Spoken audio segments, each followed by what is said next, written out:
Okay, just in time, Nuno. Okay, the people are jumping in the session. So hello everyone, back to a plenary session. Waiting a few seconds to have all the attendees. I saw most of you jumping in, and we have our last speaker that joined us, so that's perfect. So we are in time. So good. So the purpose of this session is really to have a feedback for each of the breakout session we had. I'm pleased to have all the showcase coordinator around us and ready to present. So I think Laurent, you are the first to present. We will do it in the range S1 to S7. So you're welcome, and the floor is yours. Okay, thank you. I think we just had a very good breakout session for the agricultural showcase. The idea was a bit to provide an overall status on where we are with the different pilots, because we have our monthly showcase meetings, but those are more in the details. So I think it was good to really show the big picture again for everybody. What was the aim of the different pilots, and where we want to go to, and how far we are, and what the current issues are. There were quite a bit of non-showcase one people attendings, which was really good. I was happy about it, but so I redirected a bit the scope of the session. So what was also very good was that the 2 new pilots from the onboarding process were also present. They showed us what they want to do, what their goals are. And so I think we see a lot of linkages there as well with the ongoing activities. So we already looked at how we can connect, and so made the agreement. For example, I'll share my screen quickly. Because in our showcase, what we really try to do is not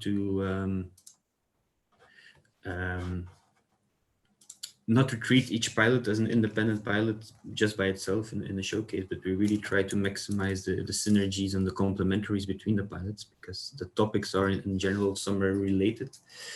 So it's nice to see that if you have those 4 pilots right now, and how we try to link them, both in terms of data transfer as more methodological and knowledge transfer.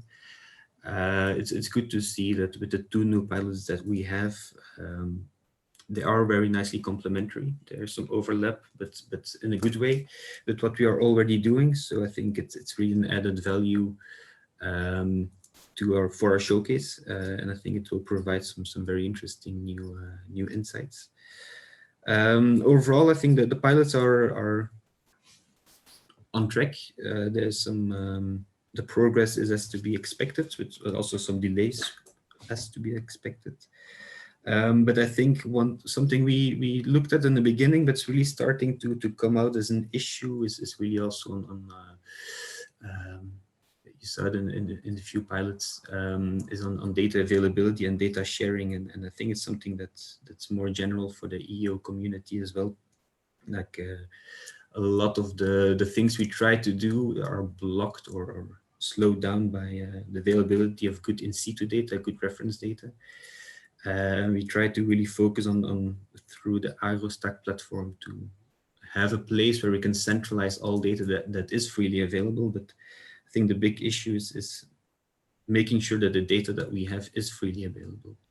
Because often we have agreements with the users, and you can see it also with the new pilots. It's their first remark as well. Like, yeah, sure, we share data with our clients and our end users. That's not an issue. But if you then ask if it's shareable on a wider scale, you see that it might be an issue. So it's something really, I think, if you want to ensure that the process or the progress is there, it's something we really should focus on. And I think it's not just for the agricultural showcase.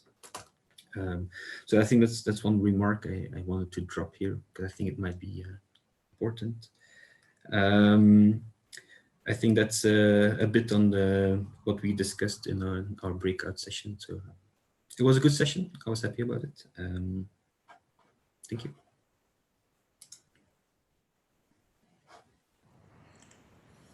Thanks a lot, Laurent.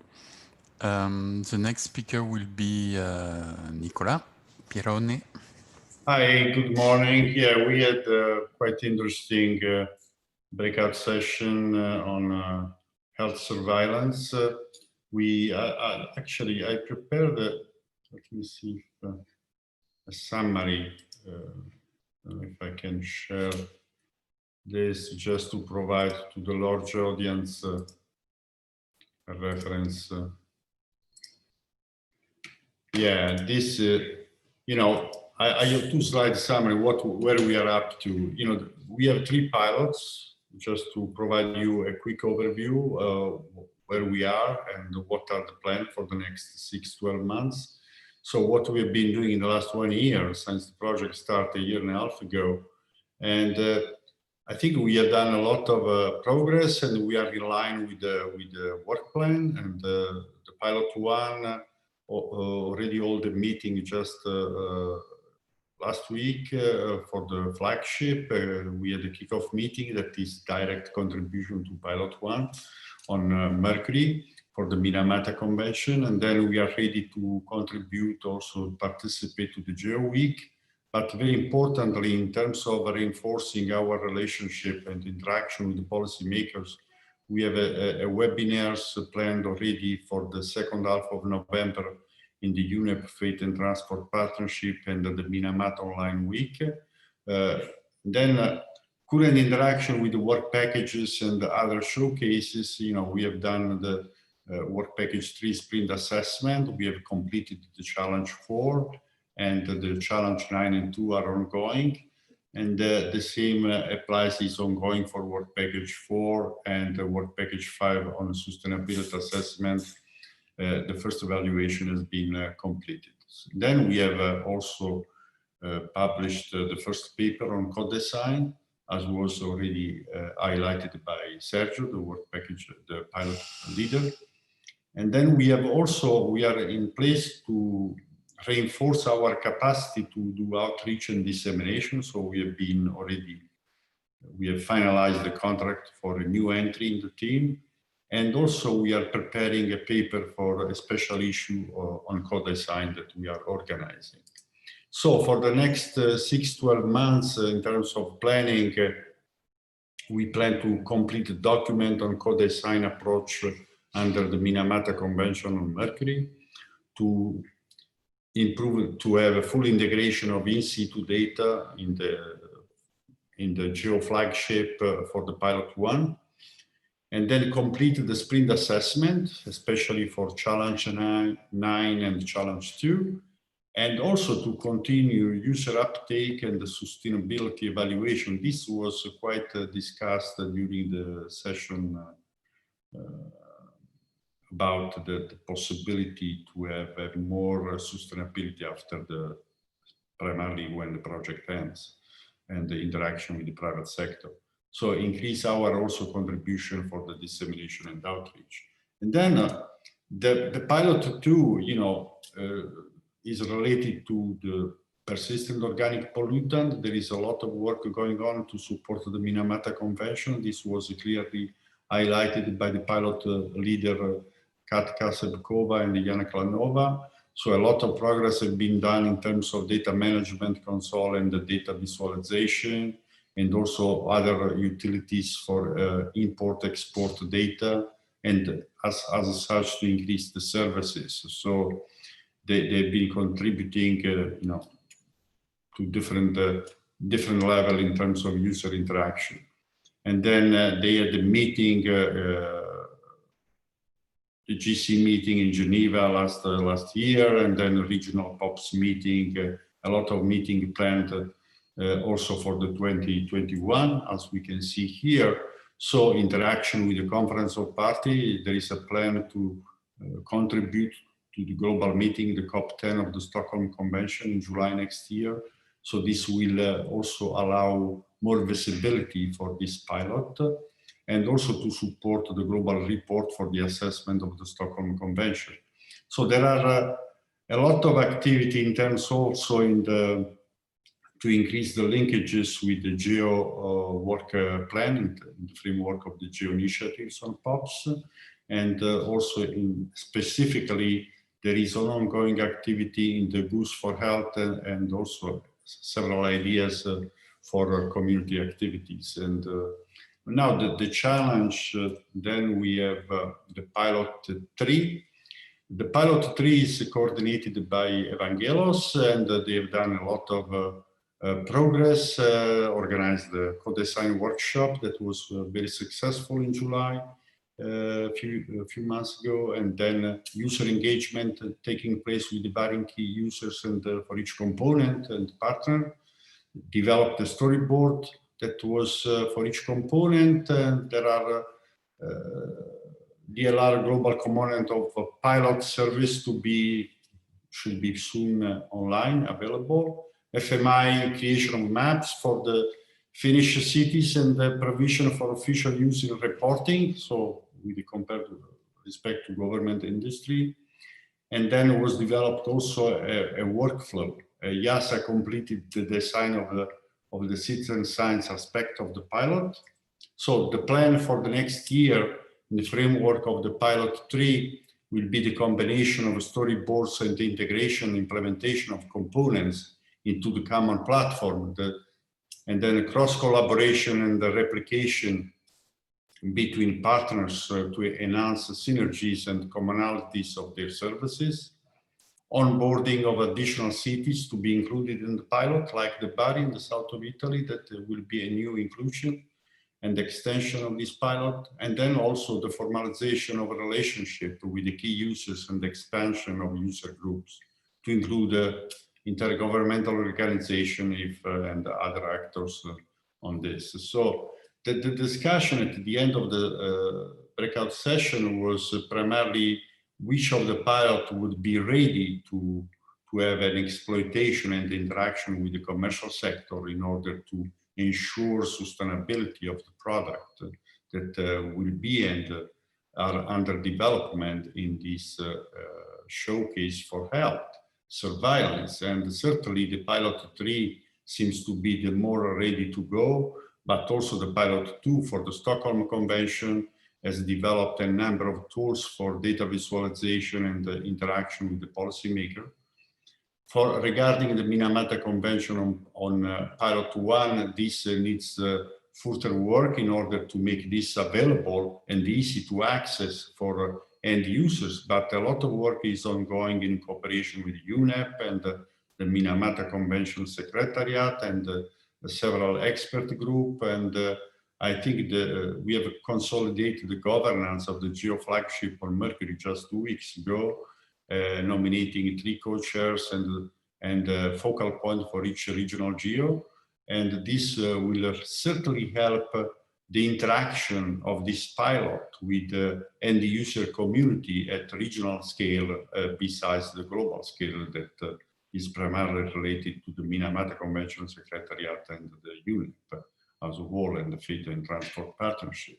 So I feel quite confident that the work ongoing in this showcase in the next 1 year will make quite substantial progress, and so we will have a more element to evaluate possible exploitation of the outcome of this showcase and the interaction with the private sector. Thank you. Thanks, Nicolas. I think we can go to the next one. Philippe, the floor is yours.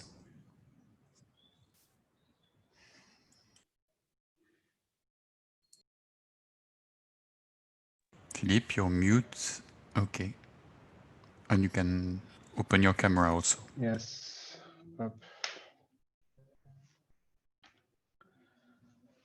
Oh, thank you very much. Thank you all. So this time is for the summary of the breakout session we had on renewable energy. It was a nice session with, let's say, 17 people connected. We had some discussions, and I prepared some slides to provide you with a summary on this discussion. So first of all, just to recap, we have 3 pilots from the beginning of the project shape. We have 1 pilot from NOAA, about NextSense, solar energy nowcasting and short-term forecasting system at the continental size. We have a second pilot about high photovoltaic penetration in urban area, and it's a two parts pilot, one developed by Armines in Nantes, in northwest of France, and one developed by DLR in Oldenburg.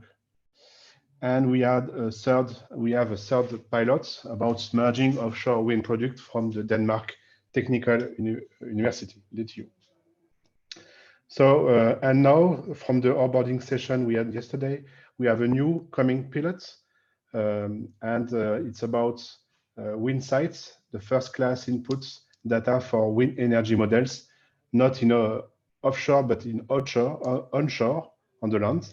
And it's led by DHI GRASS, which is a satellite imagery and data processing expert. So what are the main points that we have discussed about? So we had the opportunity to have a very short talk from Thorsten Borden from DHI GRASS about the new pilots, and he stressed the point that there are already existing services about wind sites. The data pack is available, and so they are first urgently looking for connection with the energy community, and they are already ready for user uptakes. Massive help from eShape from that. Unfortunately, we didn't have the opportunity to ask question to Thorsten. He had to leave just after the talk, and we know from the DTU, which is part of the team also, that they plan to have DIAS development, but for the moment they do not have a firm idea of that. They want to look at the information we have already collected on that subject. We have the opportunity to, so now we have 2 pilots on solar, 2 pilots on wind, and maybe for the next onboarding, we can ask and help we can, yes, ask for maybe others domain in renewable energy about biomass, ocean, mechanical energy, whatever, to open the scope of this showcase, not only solar and wind. It's a new pilot, so we had the opportunity to do for Thorsten a recap of the different powerful assistances he can get from eShape about co-design of different types with end users, but inside the team also. The DIAS development, because it has been said that some collection of information from Marie-Françoise and other partners are very helpful to understand how it works with the DIAS and the different products and possibility platforms we can get from these different DIASes. User uptake, business model, communication, and dissemination. We have also some living outcomes from already existing and for near future from pilots. So from NOAA and the pilot NextSense, you have some living demonstration of the solar energy management with forecasting and historical data from satellites about solar radiation. And from the DTU, you have different elements from ASCAT satellite and SAR satellites with the following sites. Concerning the pilot about photovoltaic at urban scale, we plan to have a live demonstration with Jupyter Notebook during the solar training session in Sophia Antipolis, led by Transvalor and Paristech by the end of January 2021. And also I take the opportunity here to have an announcement. NOAA and Armines are participating to the Eurysi workshop next week in 27 October. And we will have 2 talks about solar energy at urban scale. And you have the agenda here for this workshop. If you have any question, I'm available for that. Thank you very much. Thanks a lot, Philippe. If there is any, I will just ask for questions if there are some here, because Philippe have to leave just after that. So if you have any question on the Q&A, feel free to ask it. So if you can stay for a few minutes, Philippe, of course. we will see if something happens. Okay, I'm around. Okay, next speaker will be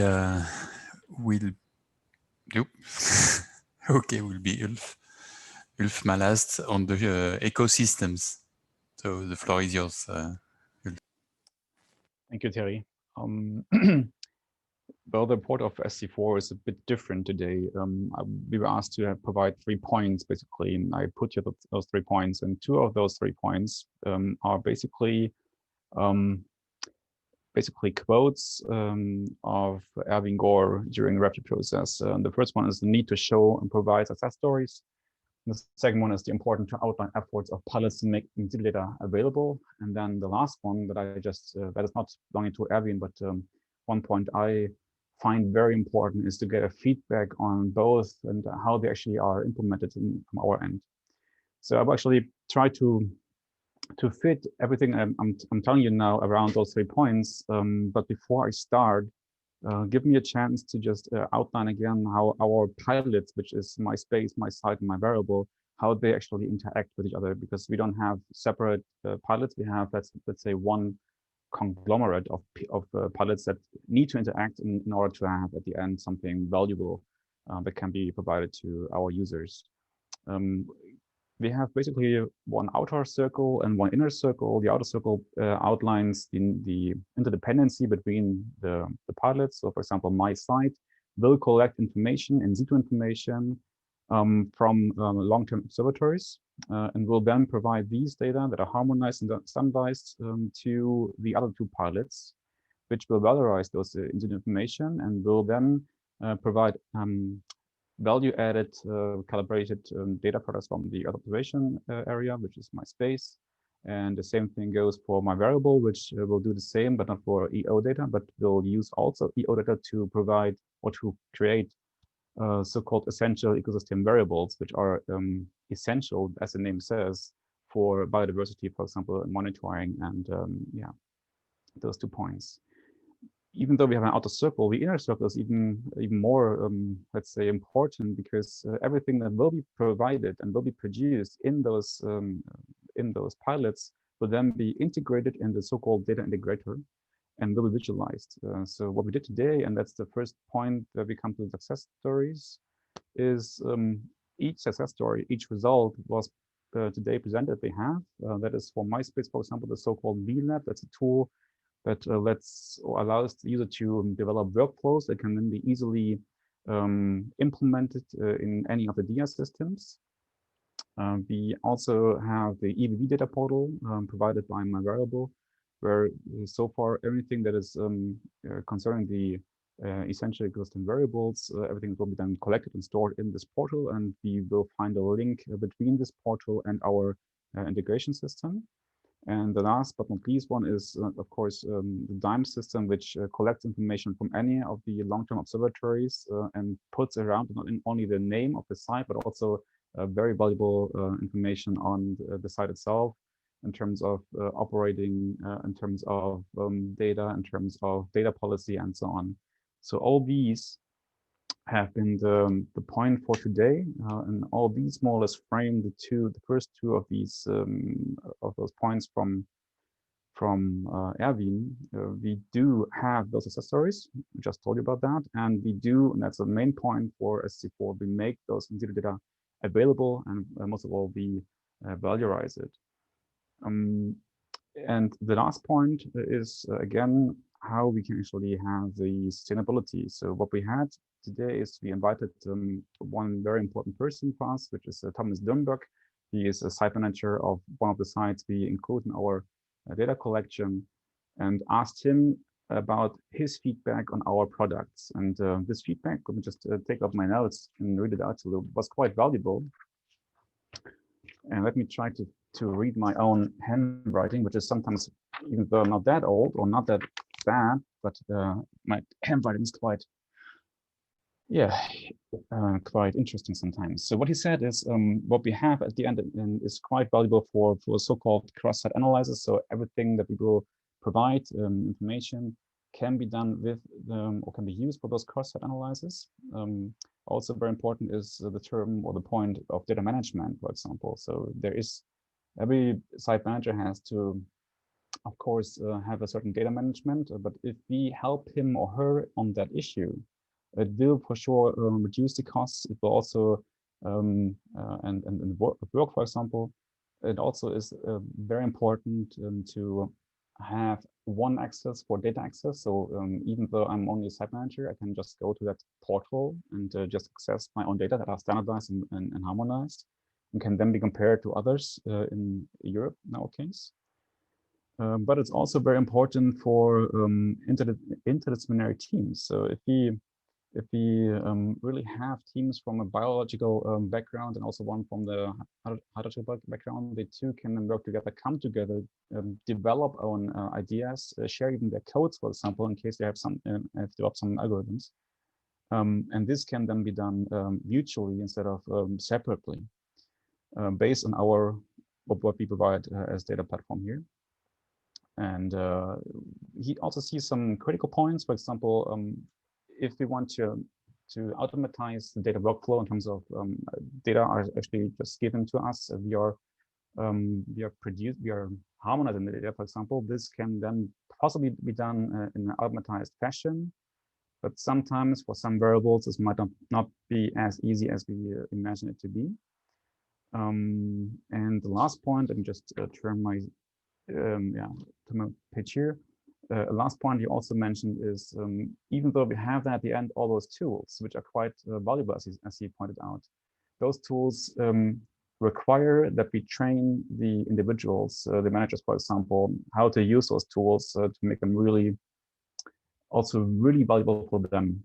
But this can be done and will be done for sure. And at the end, if everything goes out, we should have a very promising foundation for the next years on ecosystem and biodiversity research. Yeah, I think this should be it from the my ecosystem showcase. In case of questions, let me know. Thank you very much, Ulf, for this presentation. It was really clear and I'd like your combined version of the different pilot that was at the very beginning of the proposal and that came back during the proposal again. So that's great. Thanks a lot. Nuno, I think it's your time. The floor is yours.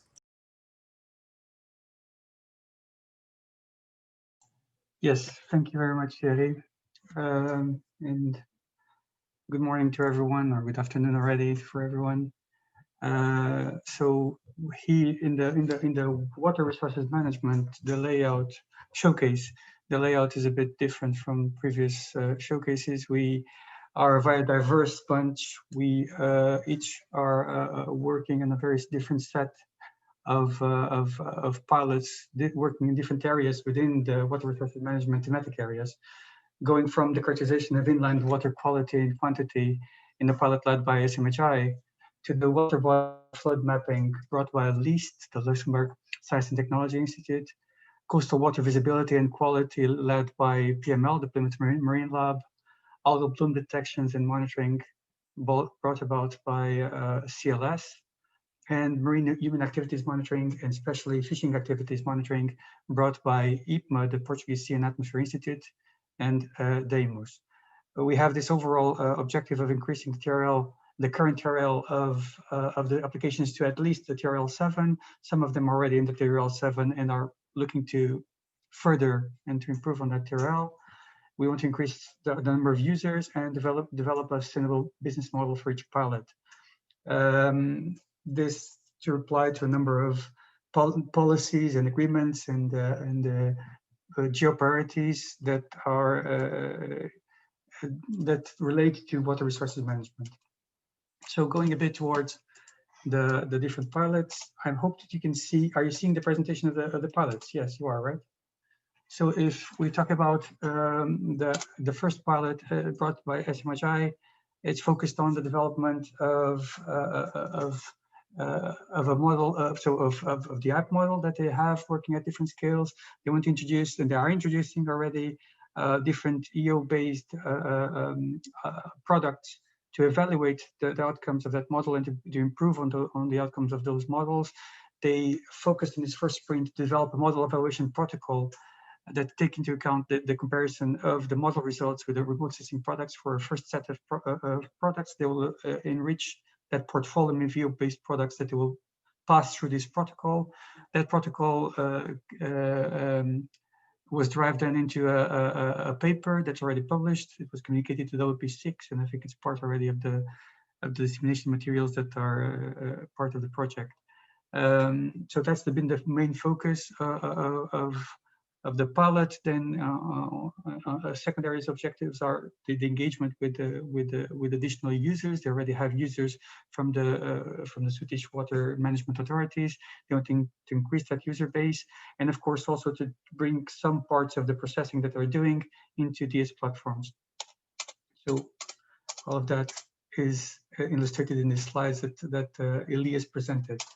So if we go towards pilot 2, pilot 2 is about satellite Earth observation derived water bodies and floodwater, and most of the focus of this pilot has been to develop the first portfolio of products that they can present to their users. And one of the key users that that are focusing on and zooming into is the Global Flood Partnership, and they are doing a meeting with them, with the GFP community, on the 1st of November to present these different outcomes of their products to them, and these products are indeed already available to you. Let me see if I can see this. So this is going through the different methodologies in what they have. So some of these results brought about by this application are already available in this link, and according to the presenter from LIST, Yuli, you are free to browse it and to take a look at a first set of results coming from this pilot following that link. So this was the focus for pilot 2. For pilot 3, pilot 3 is dedicated to developing an application for diving information and information visibility for Europe. It's led by the Plymouth Marine Lab, and they have all the part of the processing, the back end, the front end, all of that is already up and running. It's well developed. Their main problem now is the engagement with users due to the COVID situation that affected the activity of diving groups that were their main target as an end user. And so we're trying to overcome that together with the people from the OP4 that are engaging with other possible user groups and trying to overcome this a bit. But this has been a major bottleneck for them to be able to engage with those groups, and hopefully, and for sure, eShape can be of great help there. And Peter and Darren from PML are already in contact with Francesca Piatto from EARS to try to overcome that. So that's like an overview of. For them, the technological part is not really a problem. They have a wide experience in developing this type of apps. The processing part, the back end and the front end, it's already in place. It's a question of then having these users to enlarge their user base. If we go to sargassum detection, then that's pilot 4, led by CLS, that was presented by Marc Lucas in representation of Marion Souton. So they are focusing on sargassum detection and drift modeling, since that's been a major problem in the Atlantic region since 2018. That's affecting the marine environment, human health, and human activities. They operate a tool called the SAM tool, which provides monitoring information for sargassum. And this has several components, going from the satellite detection of the sargassum to the drift models that they have to detect, to forecast the evolution of that sargassum in marine environments, and provide long-term drift simulations. So their objectives within eShape is to have easy access to data, enhance the cloud computing capabilities, and the co-design with users. And they already have the back-end a lot of development, mostly for their seasonal planning product based on Sentinel-3 data. They already are deploying parts of that in ADIA's infrastructure. And now they have ongoing discussions with users, with the CERMS, the University of West Indies in Barbados, to support their sargassum bulletin with their pilot outputs. So this is the output from S4. S5, it's about the monitoring of fishing activities. It's led by ITMA and with a collaboration and with a co-coordination of Deimos. And this is focused mostly on developing a web application where national institutions can monitor their fishing activities or the fishing activities in their exclusive economic zones. We are developing a number of products based on IES data, so far IES data and the landings and sales that are declared for the fishings. Some of these products are the fishing footprint, the definition of fishing trips. So I can show you a bit, can walk you a bit through the. So you have here the fishing trips first that define fishing and non-fishing activities. Then the fishing footprint, which summarizes a bit the information taken by the fishing trips to provide a fishing pressure indicator. And then you have also the fishing sales of targeted species per port available there. We hope to increase a major bottleneck here in this pilot has been the availability of capture data. With that capture data, will be a much better place to characterize fishing activities and to be able to better define these fishing pressure indicators. Then the conversation derived into a discussion about how the need for to produce real-time data or to be fed by real-time data. So the different pilots have had this inputs to on their needs, and if the users were happy with their capability to produce real-time data, and that was so the different inputs from different pilots were given there. Then there was a presentation of the new pilots. Daniel De Marco and Annalise Amberson from Water Insight and from Planetech Italia were presenting their respective pilots that are going to be introduced into the showcase. And we had then the introduction of the OP4 and the OP5 by Francesco Piatto and Nico Tom from Evenflow and Francesco Piatto from Yarsak, were presenting to the pilots the upcoming tasks in those work packages to support the pilot in user uptake, in increasing the user uptake and the sustainability. And that's all for our pilot. Thanks, Nuno. Thanks, Nuno. We'll go now to the showcase 6. Haris, we have 20 minutes left for the session. The floor is yours. Thank you, Thierry. Thank you very much. Let me share the screen first.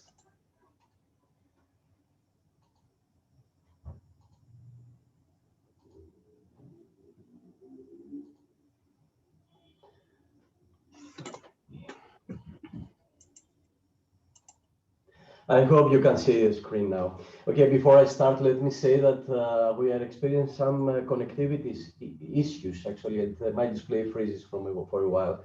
If this happens during my presentation, just please be patient and it will reconnect automatically.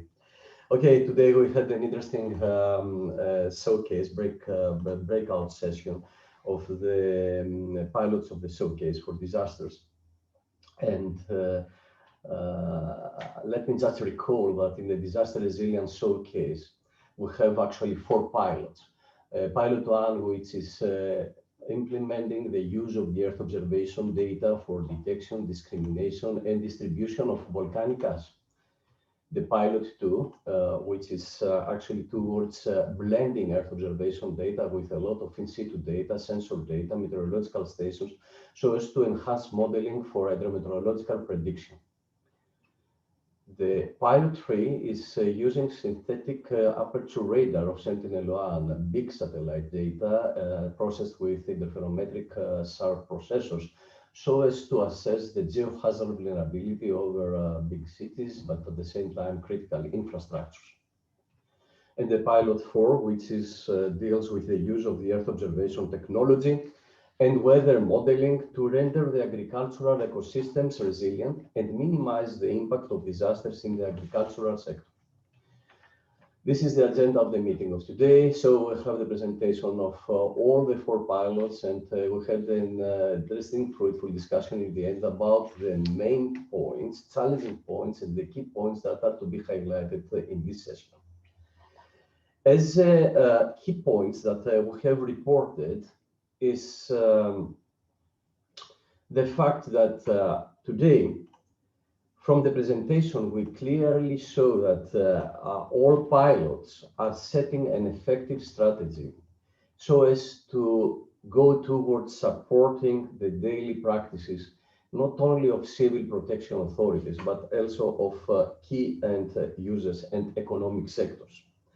Therefore, much emphasis has been put by pilots towards the support of business continuity and the resilience of societies and economy drivers such as agriculture, energy, critical infrastructure, and facilities management industry, which in its turn has given rise to the engagement of key stakeholders with the role of co-designers, both from private and public sector. And here I give you 2 examples. Actually, this is an example of pilot 1 activity, which is building a prototype system to provide the aviation community with tailored information on volcanic eruption. And this is today a pilot activity which is already serving the aviation activity. It is designed together with some big aviation industry in the domain. This is led by CNR. But here also, this is another example from pilot 4, which is a service co-designed with the agricultural insurance sector, the Inter-American SA company, and also the farmer associations, JIP, with more than 80,000 farmers engaged, through the association, of course, towards providing insight in regard, not only insight, but also knowledge in regard of what is the risk that it is to be considered for the different type of crops in different regions of Greece, in order that they set or they implement upon these services their own insurance policies and insurance fees in a reasonable way. The second point is what we have reported today is that the pilots are generating enhanced information by assimilating many different data sources, not only Earth observation data and Copernicus data, but also fusing with Earth observation data, data from in situ and meteorological networks and sensor networks in general. So the pilot 1, again, I take this example also for pilot 1, that you will see that different type of sources are used for the assessment of the distribution of volcanic ash over Europe. And in this specific pilot, Earth observation data are linked with European infrastructure data originated from the ACTRIS and the IRLAND LiDAR data. And this is also another interesting example that it is originated from the implementation that have been done and delivered already in pilot 2 to the Italian Civil Protection Authority. Here you see Italy as it is covered by the network of radars, in situ radar system, and you will see there that Sicily, because of the malfunctioning of one of the radars in the south of Italy, it is not covered by this network of radar systems. And of course, the prediction for this area in regard to what is the expected storms was not that well assessed in the Civil Protection Authority as it should be for the other regions of Italy. However, the pilot 2 demonstrated that with the integration of in situ data and the integration, not of radar data, of course, but meteorological data, meteorological station data, with the Earth observation data, they were able to give a prediction of the forecasting actually of the expected storm over the Sicily close or closer to the real weather condition that happened in that specific day. And this has been a flagship actually for this pilot, and it has been very much appreciated by the stakeholder, by the Italian Civil Protection Authority, this specific outcome of pilot 2. The point three is that all the pilots try to migrate towards exploiting open European platforms, namely TEPS, like JET in this specific case I show you here, but also European infrastructures for in-situ data, such as Actris, EarlyNet, or data from Copernicus camps for the agricultural insurance showcase. So here you see, for example, that this is not pilot 1, of course, this is pilot 3, sorry, but I was editing this PPT just after the breakout session, so okay, this is my error. Anyway, this is the outcome of pilot 3 actually. Pilot 3 is using, as I told you before, SAR data for the assessment of geohazard activity over big cities. So what you see here is actually the deformation of the crust because of the overexploitation of groundwater. And this information actually is used by the construction industry in the specific area so as to show how much this deformation of the crust, as it has been resulted by the use of the SAR data, is impacting the buildings, and it is providing or forecasting any eventual damages of the buildings in the built-up areas.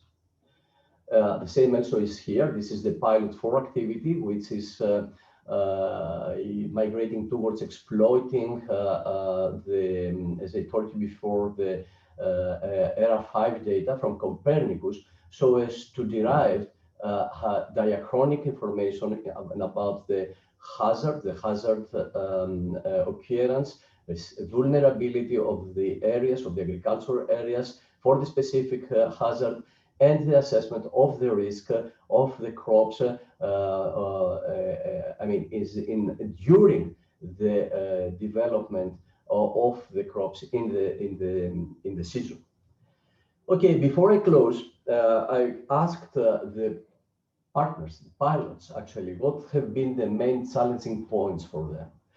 And one of the main challenging points has been the availability of platforms that are there for providing open data, for platforms that are capable in processing big data, platforms that are available on a 24/7 basis, because in very specific cases of disasters, like the ones in the agricultural domain or the previous one I showed before in support of the Civil Protection Authority of Italy, we need to have platforms for the processing of the data available on a 24/7 on a continuous basis. So there is why this a need has been raised, especially in this specific showcase, to move towards the availability of big infrastructures, available European infrastructures for deriving or retrieving in situ data, or of course to the Copernicus hubs for retrieving near real-time Sentinel data, but also platforms for HPCs or HPDAs for making possible the processing of the big data. And last but not least, the need of accessing to advanced processing chains based on machine learning, artificial intelligence, so as to be able to process and exploit the coupling of all these different types of data. The second challenging point has been the engagement of the stakeholders, and this is what has been considered that the co-design process has helped significantly into this direction.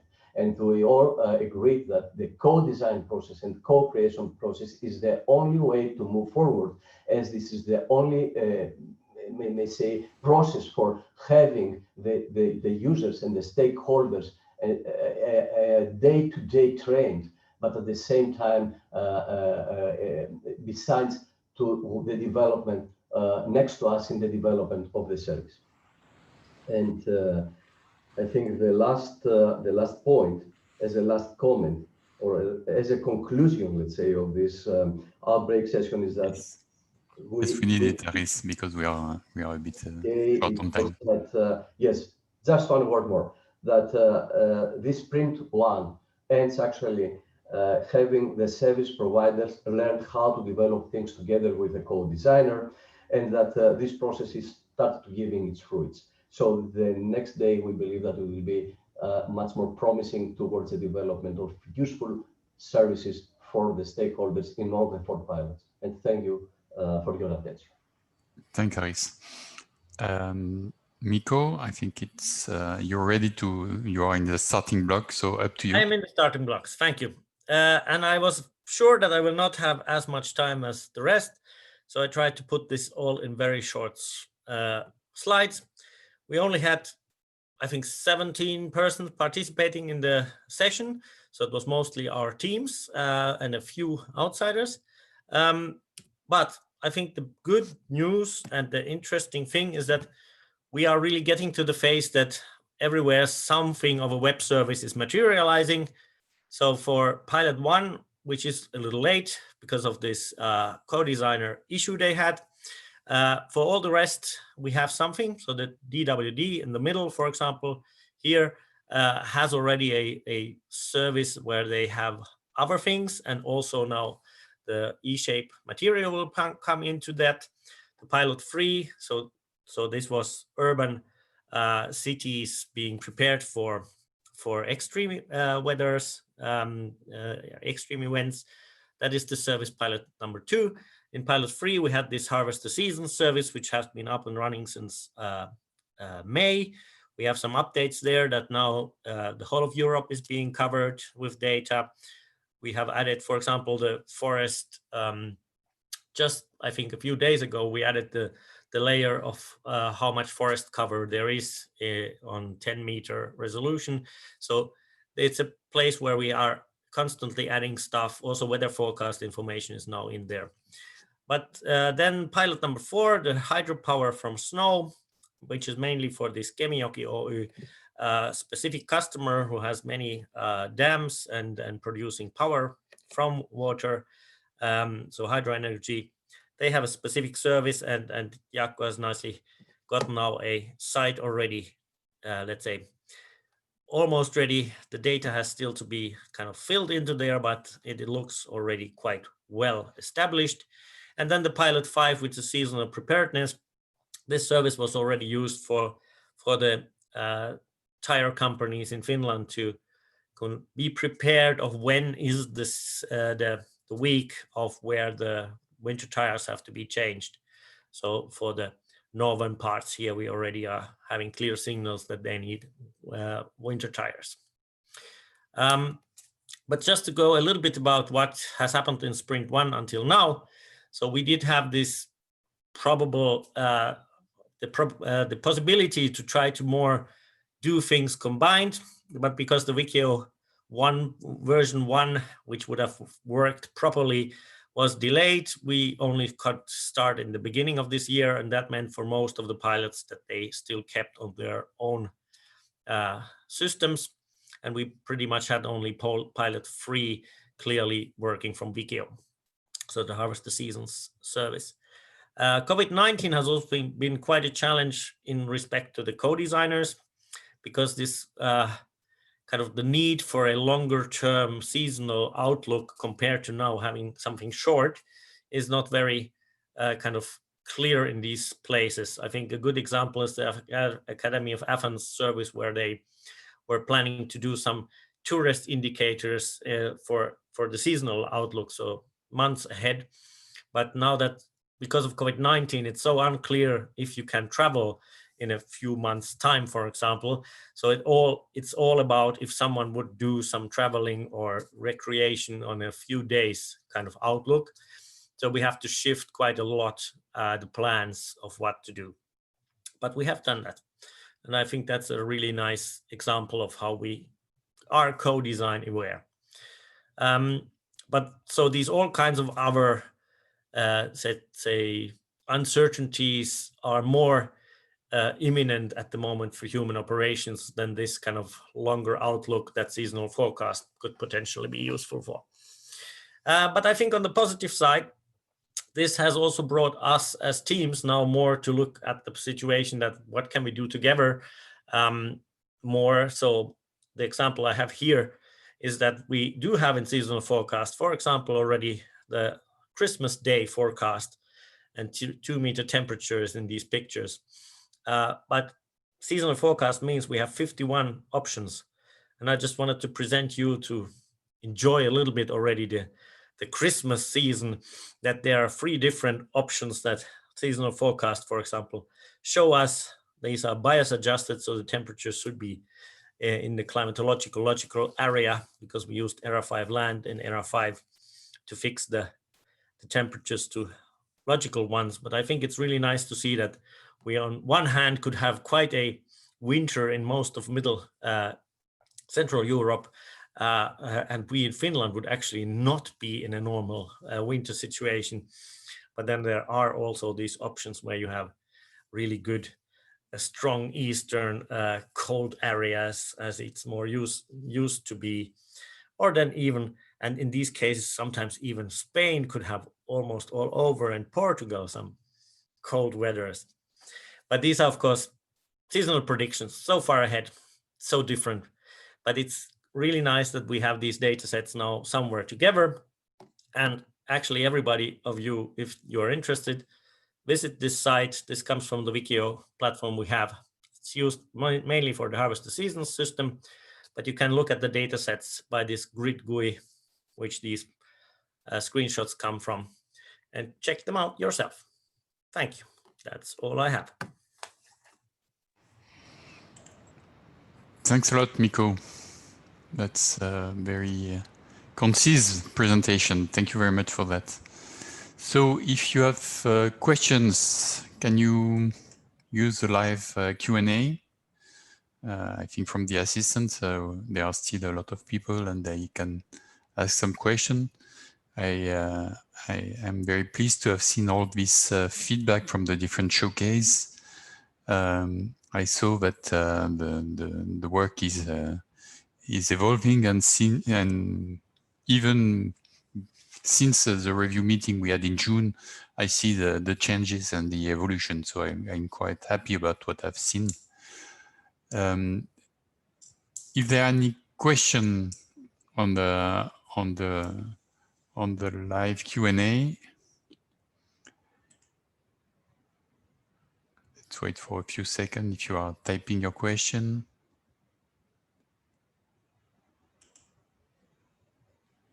If there is not that much, I think I think we can stop the session.